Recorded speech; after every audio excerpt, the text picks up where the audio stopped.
ഉത്തർപ്രദേശിലെ ഹത്രാസിൽ തിക്കിലും തിരക്കിലും പെട്ട് മരിച്ചവരുടെ എണ്ണം 100-ന് മുകളിലായി. 150ഓളം പേർക്ക് പരിക്കേറ്റിട്ടുണ്ട്. 3 ലക്ഷത്തോളം പേർ പങ്കെടുത്ത പരിപാടിയിലാണ് ഇത്തരമൊരു അപകടമുണ്ടായത്. ആധ്യാത്മിക പരിപാടിക്കിടെയാണ് ദുരന്തമുണ്ടായത്.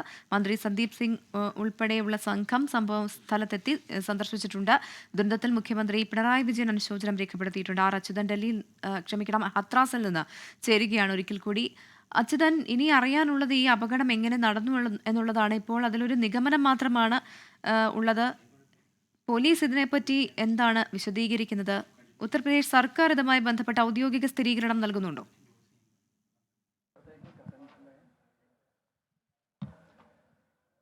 പ്രവിധ അതുമായി ബന്ധപ്പെട്ടുള്ള അന്വേഷണമാണ് നിലവിൽ പുരോഗമിക്കുന്നത്. കാരണം നേരത്തെ തന്നെ ഈ അന്വേഷണം, അതായത് UP സർക്കാർ നിയോഗിച്ച അന്വേഷണ സംഘം പ്രാഥമികമായി ആ സംഭവസ്ഥലം സന്ദർശിക്കുകയും വിവരങ്ങൾ ശേഖരിക്കുകയും ചെയ്തിട്ടുണ്ട്. ഒപ്പം തന്നെ NDRF സംഘവും ആ സംഭവസ്ഥലത്തെത്തി പരിശോധനകൾ നടത്തിയിരുന്നു. എന്തുകൊണ്ടാണ് ഇത്തരമൊരു അപകടം, അതായത് ഒരു തുറന്ന ഒരു ഭൂമിയിലാണ് ഇത്തരത്തിലുള്ള ഒരു അപകടത്തിൽ നടന്നത്.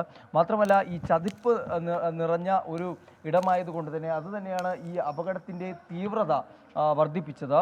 കാരണം ആ ചെളി നിറഞ്ഞ മണ്ണിൽ പല ആളുകളും ആ ചതിപ്പിൽപ്പെട്ട് ശ്വാസം മുട്ടുകയായിരുന്നു. നമുക്ക് ദൃശ്യങ്ങളിൽ കാണാം. ഇതാണ് ആശുപത്രിയുടെ ഉൾവശം. ഇവിടേക്ക് നമുക്ക് ആ ദൃശ്യങ്ങളിൽ കാണാം ഈ ചെളി പുരണ്ട സ്ട്രക്ചറുകളാണ് ഈ കാണുന്നത്. കാരണം ആ ചെളി നിറഞ്ഞ ആ ഇടത്തിൽ നിന്ന് ആളുകളെ വേഗത്തിൽ നാട്ടുകാർ ഇവിടേക്ക് എത്തിക്കുകയായിരുന്നു. പ്രാഥമികമായിട്ട് ഉള്ള ചികിത്സ നൽകുവാനാണ് ഇവിടേക്ക് എത്തിച്ചത്. പക്ഷേ ഇവിടെ അത്യാധുനിക സംവിധാനങ്ങളൊന്നും ഇല്ലാത്തത് കൊണ്ടാണ് ഇവിടെ നിന്ന് അടുത്ത് ഈ അത്യാധുനിക സംവിധാനങ്ങളുള്ള മറ്റ് ആശുപത്രികളിലേക്ക് വേഗത്തിൽ തന്നെ ഈ അപകടബാധിതരെ കൊണ്ടുപോയത്. നമുക്ക് ഈ ദൃശ്യങ്ങളിൽ, സ്ട്രക്ചറിൻ്റെ അടക്കമുള്ള ദൃശ്യങ്ങൾ, കിടക്കകളിലെല്ലാം തന്നെ ആ ചെളി പുരണ്ട അവസ്ഥ കാണാൻ സാധിക്കും. കാരണം വേഗത്തിൽ തന്നെ ആശുപത്രിയിലേക്ക് എത്തിക്കുകയാണ് ഉണ്ടായത്. നിലവിൽ ഇവിടെ ഇപ്പോൾ ആരുമില്ല എന്നുള്ളതാണ് അറിയിച്ചിരിക്കുന്നത്. കാരണം ഇവിടെ നിന്ന് വേഗത്തിൽ തന്നെ മറ്റ് ഇടങ്ങളിലേക്ക് കൊണ്ടുപോവുകയാണ് ഉണ്ടായത്. ഈ ബെഡുകൾ കാണുമ്പോൾ, കിടക്കകൾ, ആശുപത്രി കിടക്കകൾ കാണുമ്പോൾ തന്നെ ആ അപകടത്തിൻ്റെ തീവ്രത നമുക്ക് മനസ്സിലാവുന്നതാണ്.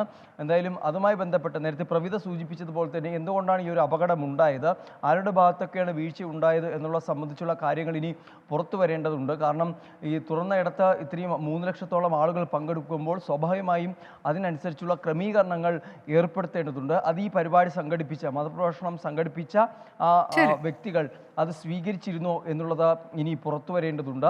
ഇനി സ്വീകരിച്ചില്ല എങ്കിൽ ആരുടെ ഭാഗത്താണ് വീഴ്ച ഉണ്ടായത് എന്നടക്കമുള്ള കാര്യങ്ങൾ പരിശോധിക്കപ്പെടേണ്ടതാണ്. പ്രവിധ. ശരി, അച്യുതനാണ് വിശദമായ വിവരങ്ങൾ ഹത്രാസിൽ നിന്ന് നൽകിയത്.